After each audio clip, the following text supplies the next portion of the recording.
Assalamualaikum warahmatullahi wabarakatuh. Halo sahabat-sahabati. Pada kesempatan kali ini, dalam rangka memperingati Hari Anti Kekerasan Terhadap Perempuan, alangkah baiknya mari kita luangkan waktu sejenak untuk mendengarkan perbincangan terkait perempuan.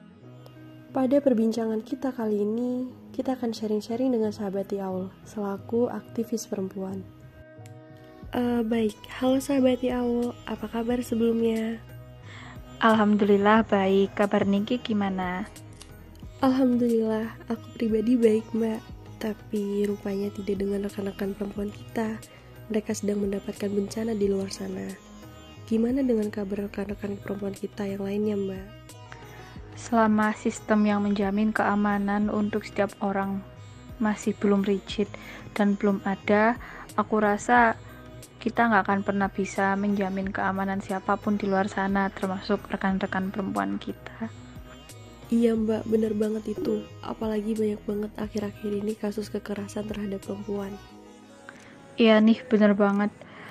Pun sekarang perempuan di segala lapisan masyarakat menurutku masih belum terjamin ya keamanannya, alias mereka masih menghadapi bahaya-bahaya termasuk kekerasan seksual, terutama yang sekarang lagi marak nih,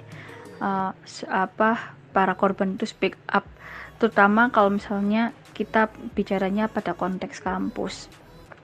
Seperti yang kita dengar pada beberapa hari yang lalu ya, kita mendengarkan ada beberapa data di beberapa universitas yang menunjukkan kalau angka kekerasan seksual pada perempuan itu tinggi. Misalnya 42 mahasiswa di UNUD yang mengalami kekerasan seksual, lalu ada juga salah satu mahasiswi di UNRI yang speak up karena dilecehkan oleh dosennya, atau mungkin kabar terbaru di UI pun juga ada, di UGM ada Agni saat itu. Itu kalau di ranah pendidikan. Kalau kita lihat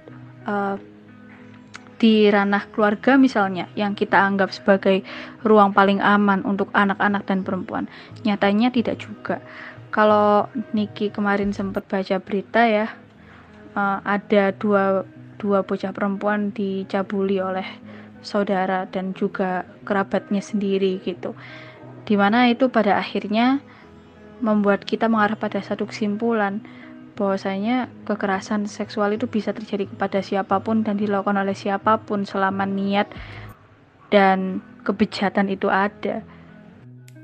Iya jujur mbak, pas pertama kali aku dengar adanya kasus kekerasan terhadap perempuan di ranah keluarga, aku merasa bahwa ternyata tuh tidak ada tempat yang aman bagi perempuan.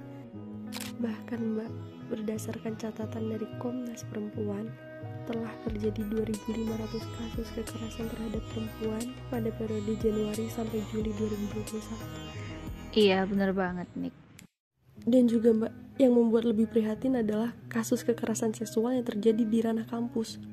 Bahkan Ketua Subkomisi Pendidikan Komnas Perempuan Alimatul Kiptiah itu mengatakan bahwa banyak kasus kekerasan seksual di lingkungan perguruan tinggi di Indonesia yang tidak dilaporkan oleh korban ataupun pihak yang mengetahuinya. Mereka butuh rangkulan dan dukungan yang kuat. Semua mata sudah seharusnya terbuka dengan masalah yang dihadapi perempuan hingga saat ini. Iya, benar banget. Kalau kita lihat hari ini ya, pada realitas hari ini, kekerasan seksual itu akan selalu ada ketika perangkat sosial kita itu tidak siap untuk mengakomodir keamanan bagi semua orang, terutama pada basis gender ya. Kenapa sih kok kekerasan seksual itu masih ada? Menurutku ada dua hal besar yang mendasari. Yang pertama itu pada aspek sosiologisnya. Aspek sosiologis yang bekerja di sini adalah bagaimana masyarakat kita itu tuh secara kolektif melanggengkan budaya victim blaming terhadap korban.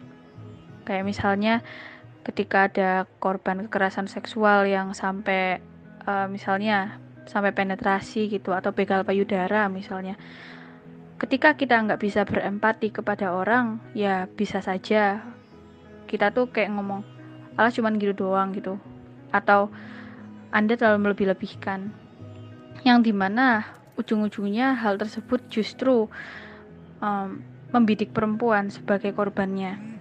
Kayak misalnya kamu sih pulang malam atau kamu sih pergi sendirian gitu, yang akhirnya kita nggak fokus terhadap fenomena kekerasannya, tapi kita justru fokus kepada korban gitu. Padahal kalau udah kejadian seperti itu, menurutku kita justru butuh berempati, bukan melanggengkan kultur di mana korban seharusnya melakukan apa gitu ya. Karena korban ini kan sebenarnya orang yang tidak menginginkan hal ini terjadi gitu. Dan bahkan ketika dia pulang malam sekalipun atau dia pergi sendirian misalnya, ya logikanya gak masuk dong. Ibarat kamu dicopet terus kamu yang disalahin gitu, salah sendiri kamu nggak apa gitu. Jadi menurut aku kita perlu lebih berempati saja, biar kayak kultur-kultur seperti itu bisa dihilangkan dari masyarakat kita, minimal di diri kita sendiri.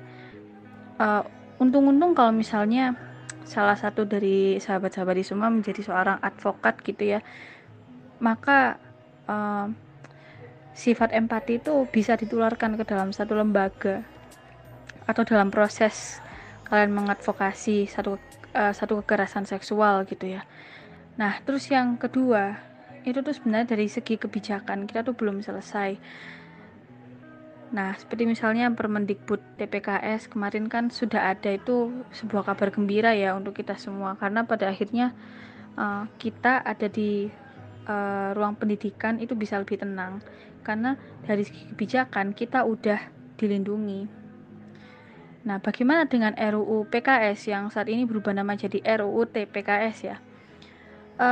Banyak orang yang berdalih bahwasanya kita itu nggak punya undang-undang yang bagus untuk pada akhirnya mengakomodir keamanan kita, karena negara nggak berempati lah. Ada wacana lagi kayak negara itu tuh nggak peduli sama gender lah atau kayak gimana. Menurut aku bukan kayak gitu sih, tapi memang undang-undang itu butuh waktu yang lama untuk mengesahkan, karena orang yang duduk di parlemen itu tuh pasti memiliki value atau ideologi sendiri-sendiri gitu ya, yang apabila dibenturkan barangkali itu nggak ketemu tuh jalan tengahnya. Setiap orang di dalam fraksi menurut aku itu tuh ketika mereka didelegasikan di satu parlemen, mereka pasti memiliki niat yang baik gitu ya, sekecil apapun pasti ada. Tetapi yang perlu kita sadari adalah ketika kita mau bikin produk kebijakan, undang-undang misalnya, ya kita harus memperhatikan bahwasanya ada proses lobbying politik, lalu bagaimana kemudian ideologi satu dengan yang lainnya itu bertemu. Itu yang membuat satu undang-undang itu kemudian jadi kayak susah untuk cepet-cepet dibentuk gitu. Lagian kalau misalnya cepet-cepet tapi nggak bagus juga kurang baik ya kan. Itu sih menurutku ya. Tapi pasti masih ada aspek-aspek lain yang bisa kita bahas, cuman menurutku kita bahas dua hal itu aja sih. Paham mbak.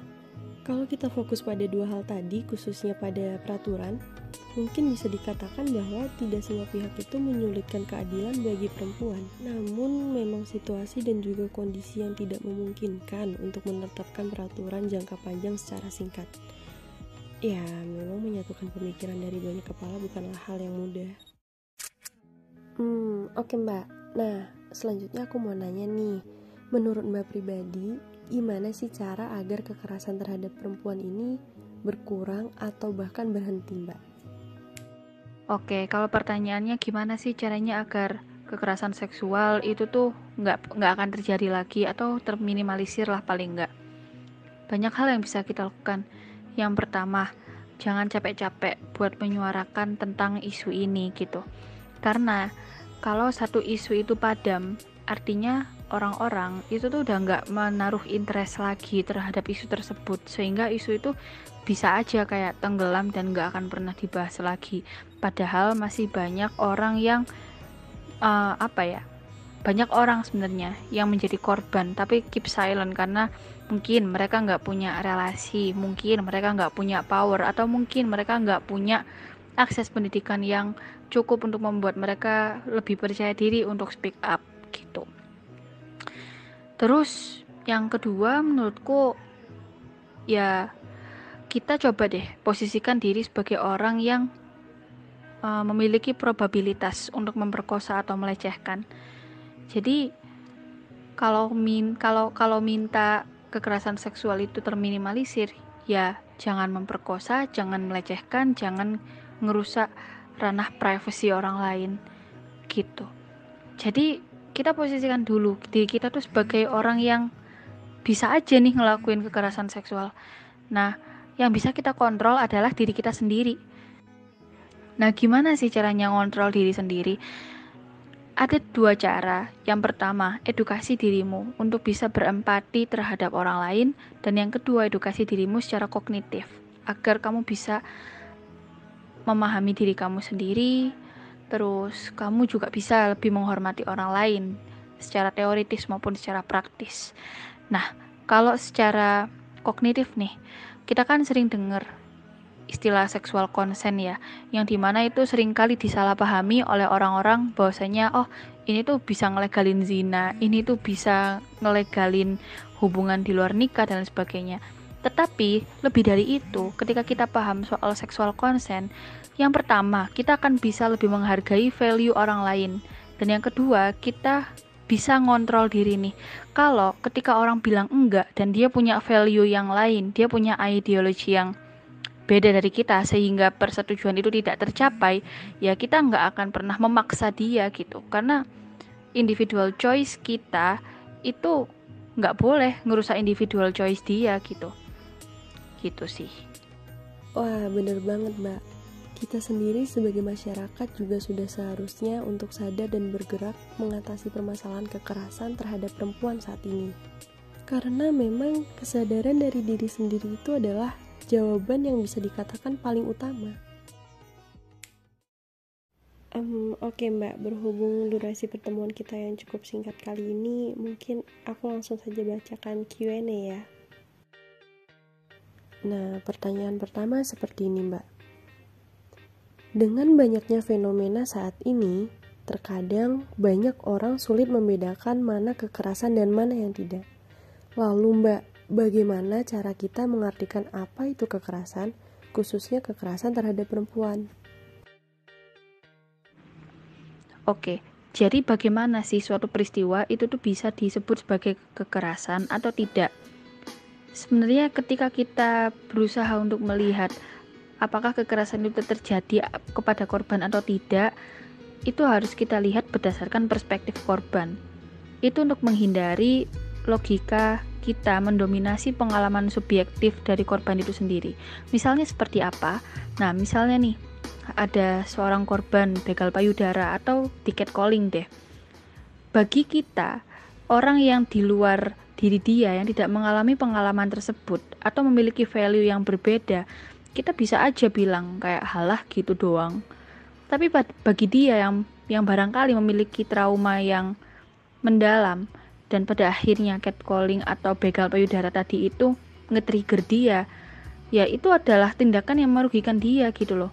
No matter what happen, kita bukanlah orang yang berhak untuk menjudge apakah dia itu patut untuk merasa dirugikan atau tidak. Oke, jadi ketika kita ngomongin kekerasan seksual, maka basis kepercayaan kita yang pertama adalah kita percaya sama korban. Kenapa kok kayak gitu dulu? Soalnya korban itu adalah orang yang terintimidasi di sini.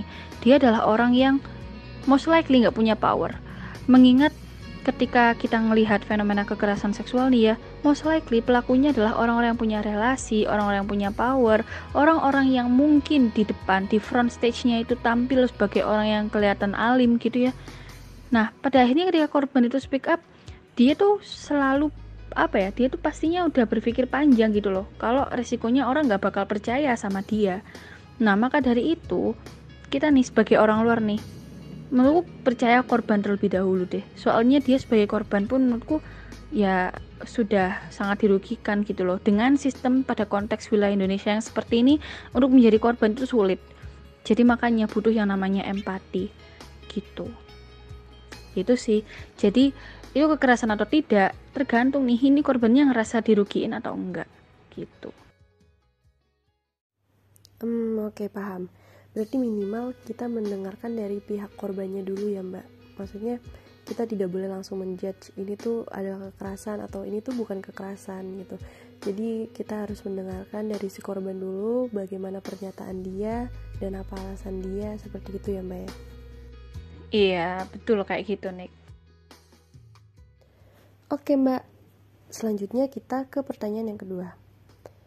Apa langkah yang harus diambil baik dari perempuan maupun laki-laki untuk menghindari terjadinya kekerasan terhadap perempuan? Ini jawabannya mirip jawaban yang diberikan Mbak Aul di atas sih. Tapi dari Mbak Aul sendiri ada tambahan nggak Mbak? Menurutku saling mengedukasi aja sih. Jadi kayak saling mengingatkan, jangan kayak gini, ini tuh nggak etis, jangan kayak gitu, ini tuh nggak baik gitu. Itu menyinggung gender kita misalnya gitu. Dan terbuka aja gitu, karena kita harus memahami ya kalau setiap orang tuh punya pengalaman subjektif gitu. Dan pada akhirnya jika kita memang menginginkan ruang aman untuk semua orang, ya kita harus mampu untuk memahami bahwasanya satu orang dan orang yang lain itu beda gitu. Jadi saling menjaga aja sih. Iya, setuju Mbak. Karena memang saling memahami adalah suatu hal yang penting. Oke, kali ini adalah pertanyaan yang terakhir.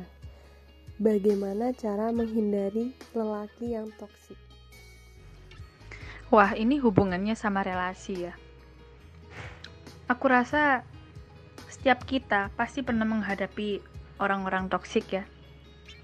Dan yang paling menyebalkan adalah ketika itu ada di dalam hubungan kita. Oke.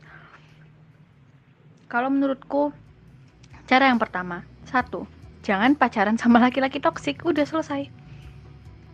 Kayak misalnya nih, dari awal dia tuh membranding diri sebagai orang yang harus kamu butuhkan setiap saat gitu, dan kamu nggak bisa lepas dari dia. Orang yang kayak gitu nggak baik. Mending kalian dekat sama orang yang membantu kalian berdaya bersama-sama gitu loh, yang nggak kayak kalau nggak ada kamu aku nggak bisa apa-apa. Jangan kayak gitu, itu pacaran bodoh menurut aku.